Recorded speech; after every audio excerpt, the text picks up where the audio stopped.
Hi guys, Kadjo here, and you're watching M News. The unrivaled Underbone King is back, the Suzuki Raider Series 2025. Ito na po ang sobrang inaabangan na launch ng 5th generation Suzuki Raider R150, ang kinikilalang Underbone King na ginanap sa Carmona Racing Circuit sa Cavite. May dalawang bagong variants ang Raider ngayon.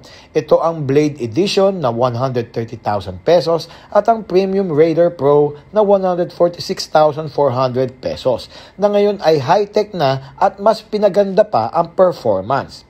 The heart of the engine motor ay ang signature 4-stroke 150cc liquid-cooled fuel-injected engine na may Suzuki Eco Performance na nagbibigay ng pinakamataas na output sa class na ito. Umabot ng 13.5 kilowatts o 18.5 PS horsepower na siguradong mararamdaman nyo ang palo nito. Ang engine response ay napakabilis at light ang ride feel dahil sa bago nitong twin spar frame. Pero kailangan kong i-mention na medyo uncomfortable ang ride position para sa akin dahil mataas ang foot pegs at mababa ang handlebars. At ang side wings ay mukhang pang-aesthetics lang. Parehong models ay may Suzuki Clutch Assist System, isang sleeper clutch for better engine braking para mas safe. At may essential modern features tulad ng LED headlight at isang convenient na USB charging port. Okay naman ang braking system ng dalawang variants, pero ang front anti-lock braking system sa Raider Pro ay nagbigay sa akin ng mas malaking confidence pagdating sa stopping safety.